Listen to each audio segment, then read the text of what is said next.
Kalau menurut saya, teman-teman, kehidupan dimulai ketika seseorang mengalami pertobatan sejati. Seseorang surrender, menyerahkan dirinya kepada Yesus Kristus dan mengakui dia, Yesus, sebagai Tuhan dan Juru Selamat pribadinya. Karena itu yang paling utama dan yang terpenting dalam hidup ini. Halo, shalom Sobat Donpras, dimanapun berada, apa kabar? Saya berharap semua teman-teman dalam keadaan yang lebih baik daripada waktu lalu. Pada hari ini, saya akan share tentang percaya pada Yesus.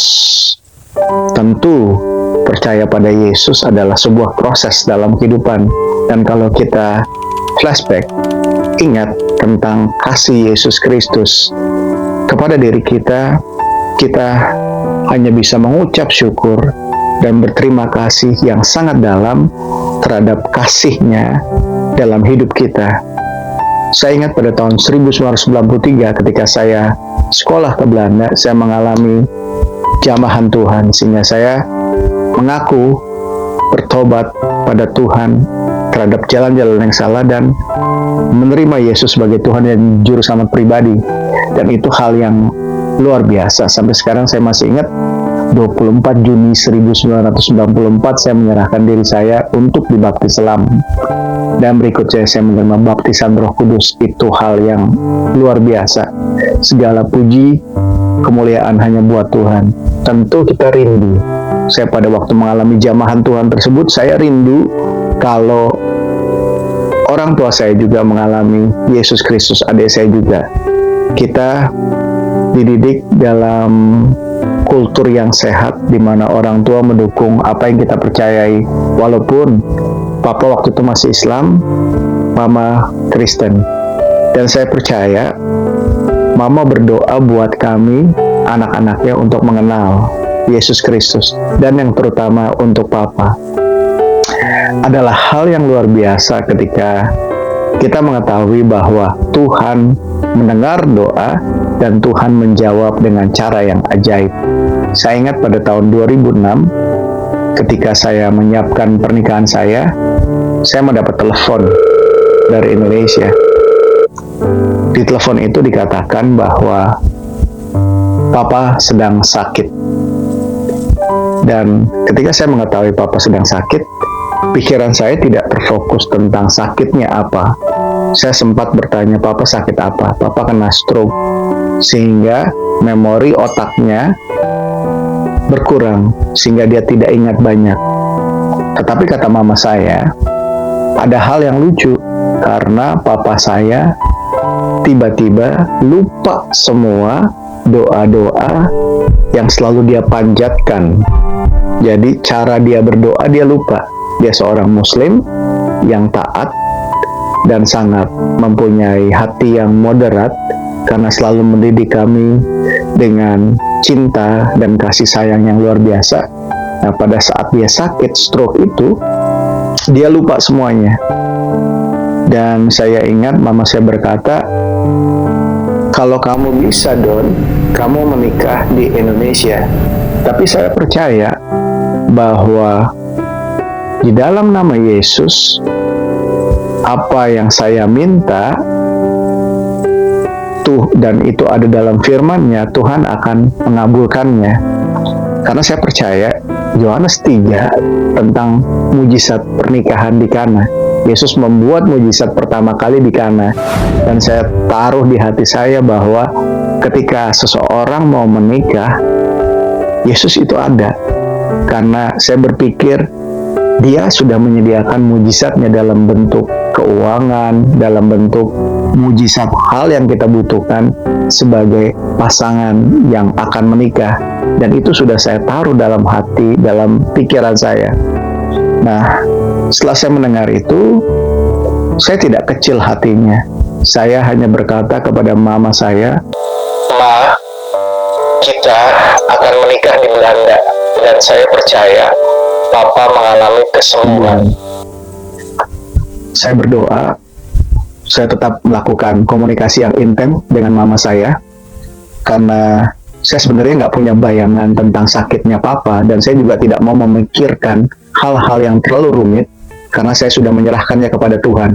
Dan saya percaya ketika kita berdoa, menyerahkan kepada Tuhan, Tuhan sudah mendengar, dan cara Tuhan pasti ajaib. Itu saja yang ditaruh di kepala saya. Nah, suatu saat setelah saya berbincang dengan mama saya di telepon, 3 minggu setelah itu, mama saya bilang, "Don, sepertinya kamu harus telepon saat ini, karena Papa mau didoakan untuk percaya Tuhan Yesus." "Kenapa, Ma?" Waktu saya telepon itu, mama saya bercerita, "Papa suatu saat hanya mau mendengarkan Mazmur 23 yang mau baca. Tuhan adalah gembala yang baik." Saya terkesima sekali dengan apa yang Tuhan buat dalam diri Papa, karena waktu Tuhan itu ternyata tepat. Kebanyakan kita selalu bertanya tentang satu ayat yang berkata ketika satu orang diselamatkan, si isi rumah pasti juga diselamatkan. Kita sering bertanya kapan waktunya. Dan juga ada seorang ibu yang bertanya hal itu juga di kolom komentar di video saya. Nah, itu juga saya alami, Ibu. Jadi, intinya, Tuhan pasti mendengar, dan Tuhan adalah Allah yang setia. Dia tidak pernah berbohong dan waktunya tepat. Untuk pertobatan jiwa-jiwa, itu pasti dan memerlukan waktu.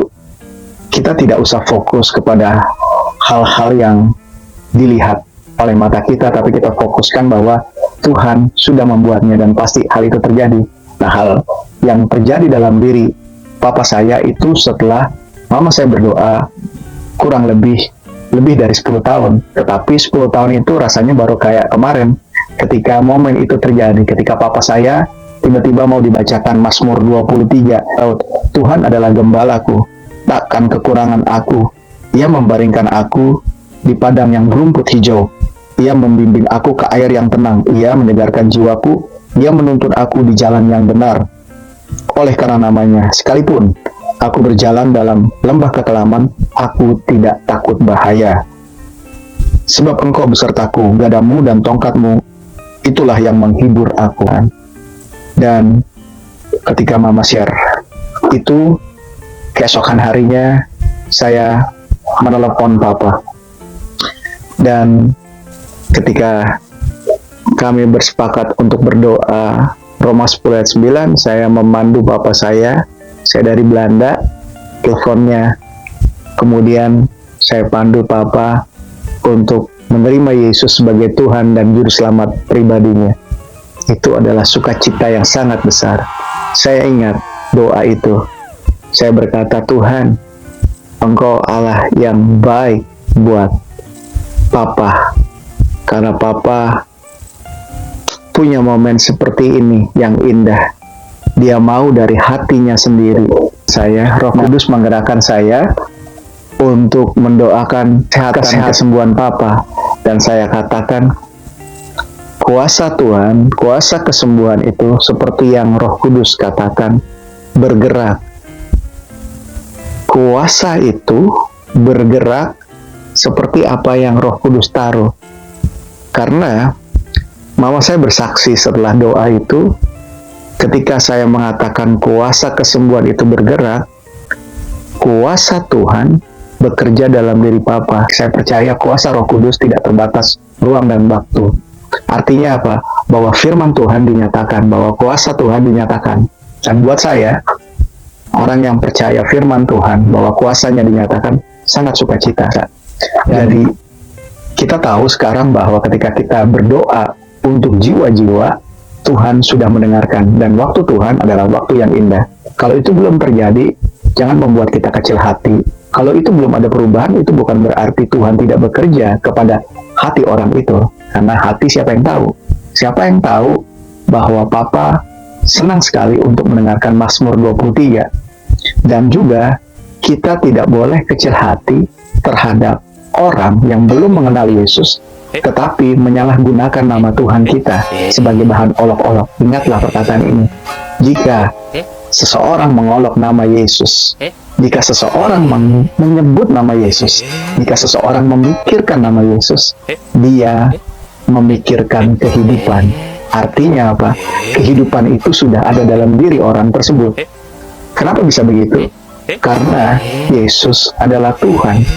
Ketika dia menyebutkan dengan maksud mungkin mengolok-olok, mempertanyakan, ingat ini, suatu saat Tuhan akan bekerja dan berperkara dengan orang itu dan menyatakan kasih-Nya. Jadi Bapak Ibu Saudara bisa mengerti bahwa kita tidak perlu ragu untuk menyatakan nama Yesus Kristus karena Dia adalah Tuhan yang berkuasa.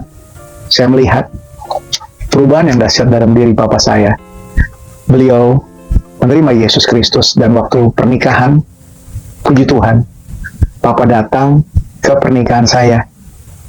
Stroke-nya Tuhan sembuhkan, dan pada akhir hayatnya beliau tetap setia pada Tuhan Yesus Kristus, dan dimanapun dia selalu bercerita karena Yesus Kristus adalah Tuhan penyembuh saya. Sekarang sudah ada di surga dan saya percaya dia bersama Yesus Kristus. Teman-teman, buat teman-teman yang merindukan saudaranya, orang tuanya, atau siapapun mengenal Yesus, doa dan percayalah, doamu sudah didengar. Dia sedang berproses untuk menjadi kenyataan.